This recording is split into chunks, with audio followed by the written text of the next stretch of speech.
Olá, meus amigos orquidófilos, tudo bem? Tô aqui na casa da minha amiga Nesi Chagas e todo mundo fica cobrando para ela aparecer. Aí resolvi convidá-la para falar, mandar um beijo, um alô para vocês. Bom dia, sejam bem-vindos. Francisco é muito especial para nós, os orquidófilos. Obrigado, Nesi. Beijo.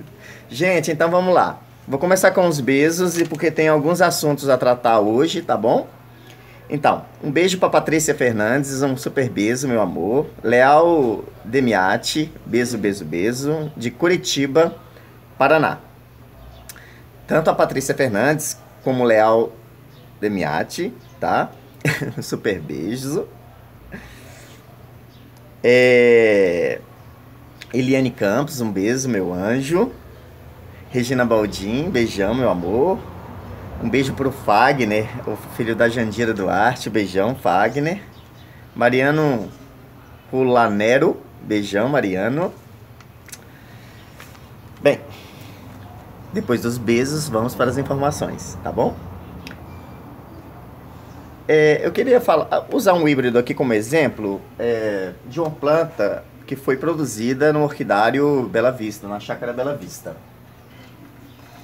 Foi usado na produção desse híbrido aqui a Lelioclatea Mildred Reeves, que é um híbrido complexo de Cattleya de forma semi-alba com Aguariantes aurantiaca, que é uma planta que também é chamada de Cattleya guariantes, né? Mas na verdade, Cattleya aurantiaca, mas na verdade é um gênero à parte chamado guariantes, que é da América Central, tá bom? Então, olha só, a dominância do semialbo prevaleceu, porque a Guariantes aurantiaca tem uma coloração tanto alaranjada, tem uma variedade que é amarela, né? E são plantas de flores bem pequenas. Ficou muito bonito. Esse híbrido ele é muito florífero. Esse ano, como eu replantei ele tá assim mais menos florífero, né? Mas menos nada, é porque esse cacho abriu primeiro. Aqui tem uma espata com 2 botões e aqui também tem uma espata seca que está começando a sair uns botões para fora que eu vou ter que rasgá-la para ajudar a planta a se desenvolver. Então, Guariantes é um gênero à parte, tem a Guariantes Skinner, a Guariantes Bulgeriana e a Guariantes aurantiaca. E tem outro híbrido natural, que eu esqueci o nome agora, mas Guariantes é um grupo de plantas, é um gênero com poucas espécies, tá? E que é muito usado na hibridagem. E com esse híbrido aqui ficou muito bonito.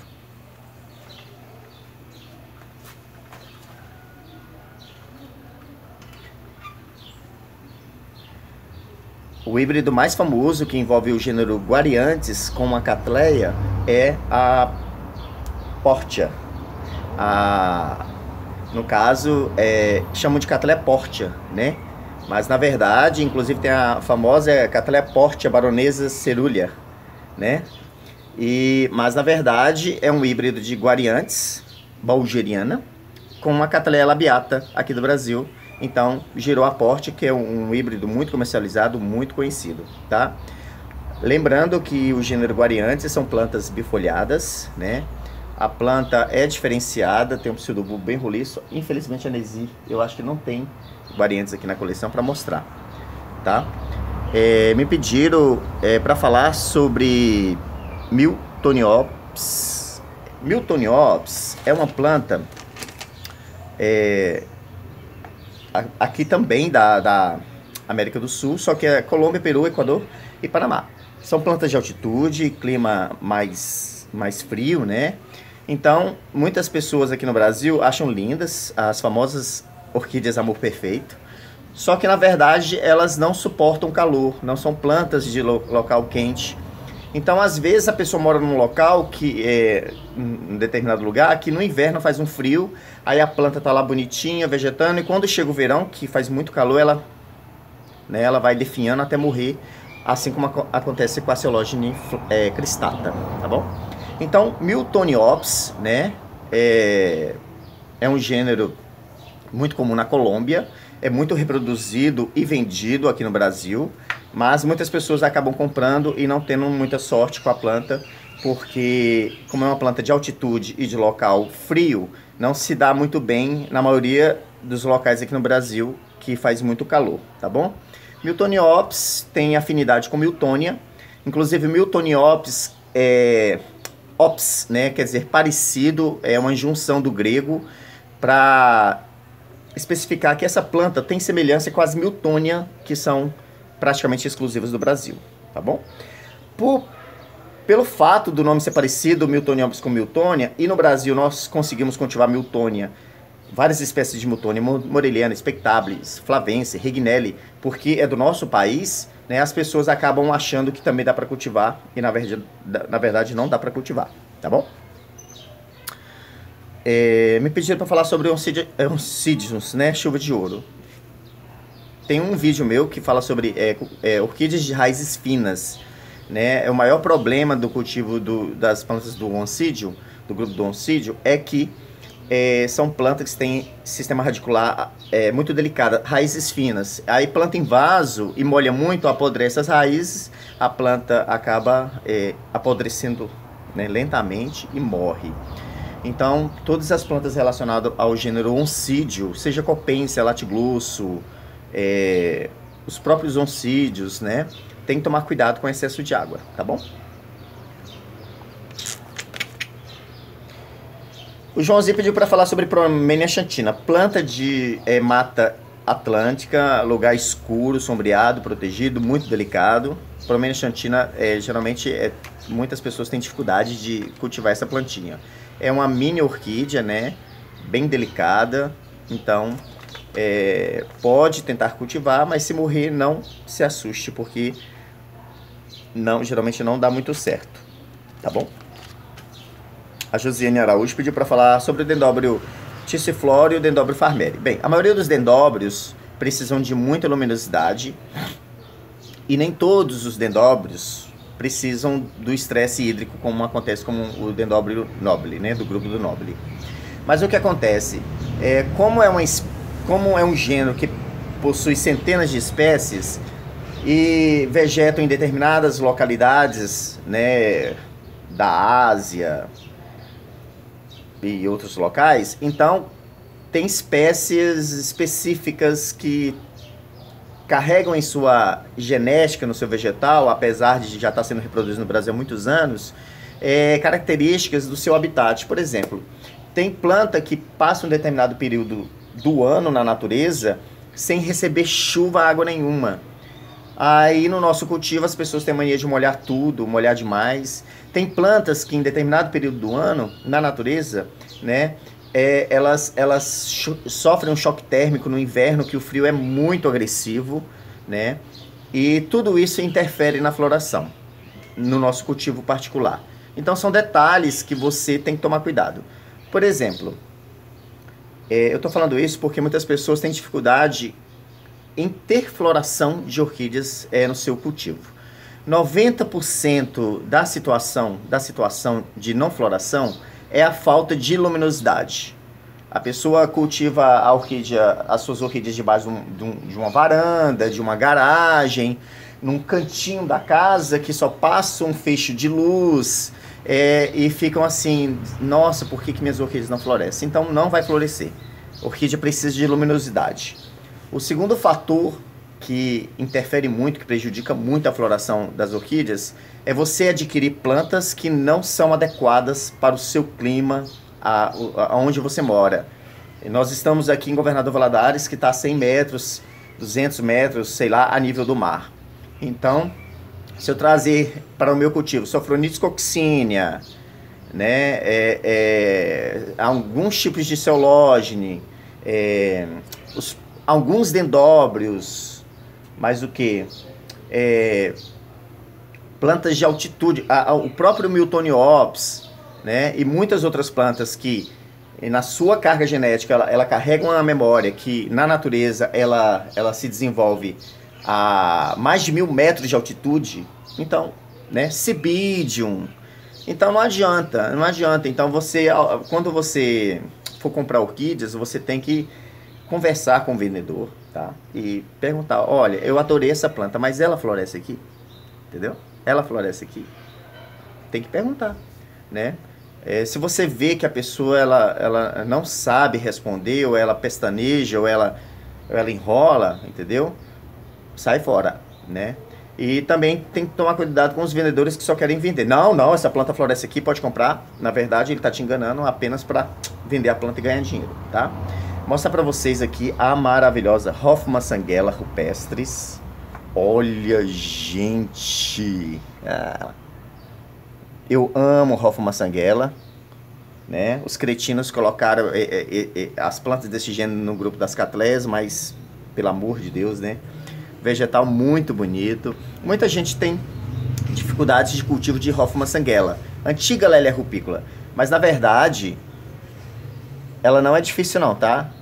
Tem 2 vídeos meus falando sobre cultivo de Hoffmann Sanguela. Então você pode lá dar uma olhadinha e ter essas joias na sua coleção. Olha só. Existe tanta espécie dentro desse gênero, uma variedade de coloração. Tem ela rosa, tem ela amarela, tem ela vermelha, tem de várias cores. Agora aqui para vocês verem a maravilhosa Cattleya máxima. Planta que muito fácil cultivo, muito bonita, deliciosa. Eu cruzei uma dessa com a encíclica croma. Vamos ver como vai sair essa Epicatleia, como vai ficar essa planta, né? E por último eu gostaria de mostrar um sistema radicular, que são as raízes. Vou pegar a escada. O que acontece muito as pessoas estão cometendo os mesmos erros. Excesso de água. Excesso de água, a raiz da orquídea apodrece, fica aquele caldo lá, e a planta desidrata e depois morre, né? Então não adianta, não adianta. Se você faz isso com as suas orquídeas, você está matando as suas orquídeas. Você não pode molhar em excesso, especialmente porque tem orquídeas que não toleram muita água.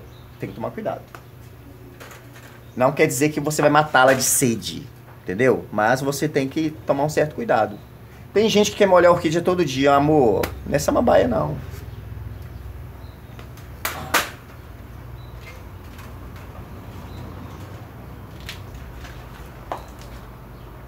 Então, meus amores, isso é um sistema radicular saudável. Olha aqui. Olha essa saúde no sistema radicular, tá? Então, esse híbrido aqui da Nesi, deixa eu ver aqui o nome dele. É uma Durigan. Olha só que perfeição essa planta. Esse sistema de plantio em vaso, ele é tão eficiente. Olha só, essa planta já está saindo para fora do vaso e tem pouco tempo que eu plantei ela aqui, que eu fiz um replante. Ela comprou ela num vaso tradicional, aquele vaso do tamanho de um vaso violeta, e logo eu replantei aqui e olha só isso, sem contar que o Osmocote ajuda muito, né? Eu aqui também uso a aplicação de adubo foliar, né? Porque tem muita orquídea aqui na casa da Nesi que é plantada em cascas, né? Especialmente as encíclicas, braçábulas. Então tem que aplicar adubação foliar, porque no caso aqui eu coloquei só no vaso. O Osmocote só dá para colocar no vaso ou fazer as trouxinhas. Tá vendo? Sistema radicular saudável. Porque a planta está gostando do cultivo, a quantidade de água está adequada, o vegetal está super saudável. Então, prestem atenção nisso, tá? Se apodrece a raiz com excesso de água, a planta vai morrer, não tem jeito.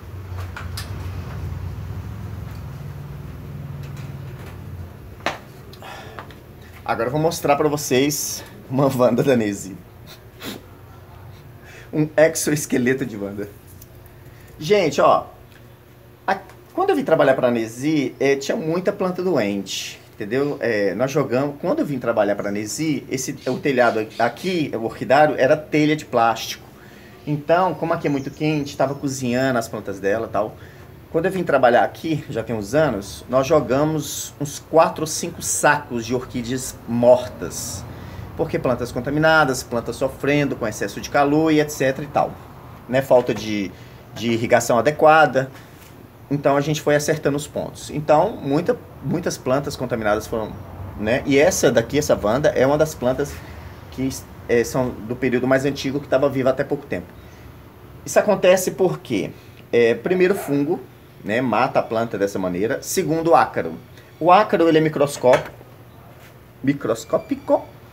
e ele vai fragilizando a planta, ele vai sugando a seiva da planta. E como não é muito bem visto a olho nu, né, leva um tempo para você ver que o ácaro está ali, né, detonando a planta. Então você acaba deixando passar desapercebido e quando vai ver já era. Então ele se espalha rapidamente, né? Apesar, ácaros gostam mais de folhas tenras, Cataseto, Phalaenopsis, né? Folhas mais tenras. Só que adoram atacar Vandas e Dendróbilos também. Espera aí.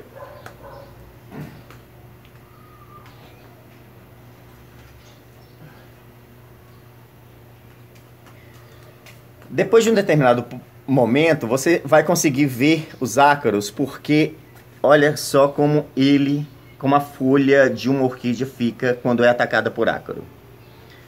Olha aqui, ó. Depois de um longo tempo, a infestação é tão grande que começa a aparecer essas pintas cinzas, que na verdade são os ácaros que estão detonando a orquídea. Como eu já apliquei aqui, ó, embaixo, tá vendo? Vai tirando a pigmentação da planta e vai queimando, ó, é como se fosse queimaduras, ó, na beirinha da folha e aqui, ó, na base. Isso daqui era para ser verde, mas esse preto aqui é porque o ácaro já está necrosando o Phalaenopsis, então, a orquídea. Então você tem que usar o enxofre Dime com óleo de Nim primeiro para combater. Se você percebeu que não adiantou, aí você tem que partir para um produto mais agressivo. Sempre lembrando que produtos químicos são extremamente perigosos à saúde e deve-se tomar muito cuidado na aplicação dos mesmos, tá bom? Então, meus amores, espero que vocês tenham gostado do vídeo. Eu queria também ter aproveitado para apresentar Nesi Chagas para vocês, que é uma pessoa maravilhosa que eu amo. Trabalho com ela há muito tempo, mas além de trabalhar para ela, somos amigos pessoais. E tá aí, tá bom? Qualquer dúvida sobre tudo que foi falado aqui, é só perguntar. Super beijo.